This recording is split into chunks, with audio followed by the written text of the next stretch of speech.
Praise the lord. ప్రభువైన యేసుక్రీస్తు నామములో మీ అందరికీ నా యొక్క వందనాలు. అందరూ బాగున్నారా? ప్రతిదినం దేవుని యొక్క వాగ్దానం ద్వారా మీరు ఎంతగానో బలపరచబడుతున్నారని ఆశిస్తున్నాను. మరి ఈ ఉదయకాల సమయంలో దేవుని యొక్క వాగ్దానాన్ని చదువుకుందాము. నిర్గమాకాండము 2వ అధ్యాయము 24వ వచనము. కాగా దేవుడు వారి మూలుగులను విని అబ్రహాము, ఇస్సాకు, యాకోబులతో తాను చేసిన నిబంధనను జ్ఞాపకం చేసుకొనెను. ఆమేన్. చాలా చక్కటి వాగ్దానాన్ని దేవుడు మనకు అందించి ఉన్నాడు. దేవుని యొక్క వాక్యం మనకు సెలవిస్తుంది ఏంటంటే, దేవుడు ఇజ్రాయేలును పెట్టిన మూలుగులను, వాళ్ళు విడిచిన నిట్టూర్పుల్ని జ్ఞాపకం చేసుకున్నాడట. అవును, దేవుడు ఇజ్రాయేలుని జ్ఞాపకం చేసుకున్న తర్వాత ఇజ్రాయేలీల జీవితాలు మారిపోయాయి. ఎంత మారిపోయాయి అంటే, బానిసత్వం చేసేవాళ్ళు అని ఎన్నో రాజుల వారి గురించి అనుకుంటున్నారు కదా.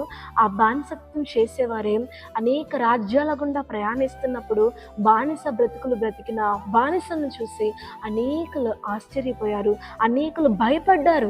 ఎందుకంటే వాళ్ళ పక్షాన దేవుడు కనుక వాళ్ళని ఓడించడం, వాళ్ళని డిఫీట్ చేయడం మా వల్ల కాదు అని అనేక గుండెలు కరిగి నీరైపోయినట్టు అక్కడ ఎన్నో ఆధారాలు మనకు కనబడుతూ ఉన్నాయండి. ఇదంతా ఈ ప్రఖ్యాతి, ఈ పేరు, ఈ ఘనత ఇజ్రాయేలులకు ఎవరి ద్వారా కలిగిందంటే కేవలం దేవుడు జ్ఞాపకం చేసుకోవడం ద్వారానే.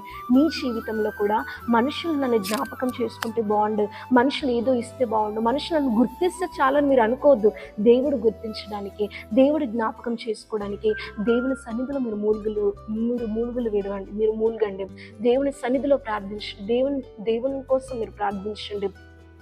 ఆ రీతిగా దేవుడు ఒక్కసారి మీ మూలుగులను విని ఎప్పుడైతే ఆయన మిమ్మల్ని జ్ఞాపకం చేసుకుంటాడో మీ బ్రతుకులు ఖచ్చితంగా మారిపోతాయి. యోసేపు చెరసాల్లో ఉన్నప్పుడు మీరు ఒక్కసారి ఆలోచించండి.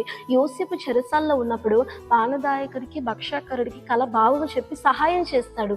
కానీ వాళ్ళిద్దరూ బయటికి వెళ్ళిన తర్వాత, విడుదల పొందిన తర్వాత ఎవరు కూడా యోసేపుని జ్ఞాపకం చేసుకోరు. యోసేపు చేసిన మేలుని మర్చిపోతారు.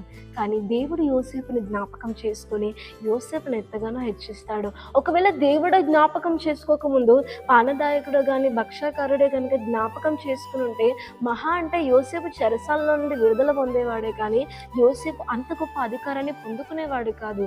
కానీ దేవుడు జ్ఞాపకం చేసుకున్నాడు కాబట్టి దేవుడు అంచెలంచెలుగా యోసేపుని హెచ్చించడం జరిగిందండి. ఇదండి మనుషులు జ్ఞాపకం చేసుకుంటే, దేవుడు జ్ఞాపకం చేసుకుంటే ఉన్న వ్యత్యాసము ఇక్కడ మనకు కనబడుతూ ఉంటుంది యోసేపు విషయంలో. అందుకే ఎప్పుడూ కూడా మనుషులను గుర్తించాలి, మనుషులను ఒక్కసారి జ్ఞాపకం చేసుకోవాలి. వాళ్ళ దగ్గర అది ఉంది కదా, నాకు ఇది ఇస్తే బాగుండని ఎప్పుడు కూడా మనుషుల కోసం చూడొద్దు. దేవా, నీవు నన్ను జ్ఞాపకం చేసుకోవాలి. నువ్వు జ్ఞాపకం చేసుకుంటే యోసేపు లైఫ్ అన్నది టర్న్ అయిపోయింది. నువ్వు జ్ఞాపకం చేసుకుంటే ఇజ్రాయేలుల జీవితాలు మారిపోయాయి. ఆ రీతిగా నన్ను జ్ఞాపకం చేసుకో ప్రభువా అని ఇజ్రాయేలు విడిచిన మూలుగులు, ప్రార్థనలు నువ్వు విడిచినలా ఆయన గుండె ఖచ్చితంగా కరిగిపోతుంది. ఆయన నిన్ను జ్ఞాపకం చేసుకుని బ్రతుకుని మారుస్తాడండి. నీ జీవితం మారడానికి కొద్ది సమయమే ఆసనమైంది కాబట్టి దేవుడు ఇంత చక్కటి వాగ్దానాన్ని మీతో మాట్లాడాడు. కాబట్టి ప్రార్థించండి, మీ మూలుగుల్ని దేవుని సన్నిధిలో విడవండి.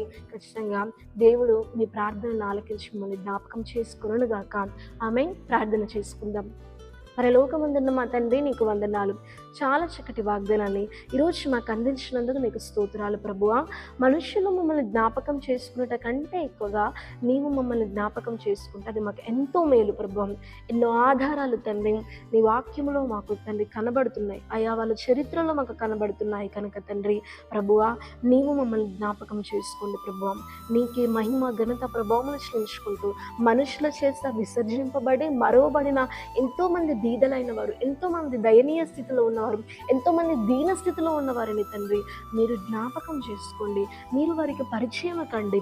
మహిమ, ఘనత, ప్రభావములు చెల్లించుకుంటూ నమ్మిన ప్రతి జీవితంలో ఈ వాగ్దానాన్ని నెరవేర్చమని ప్రభు యేసుక్రీస్తు నామంలో అడిగి వేడుకుంటున్నాం తండ్రి. ఆమేన్.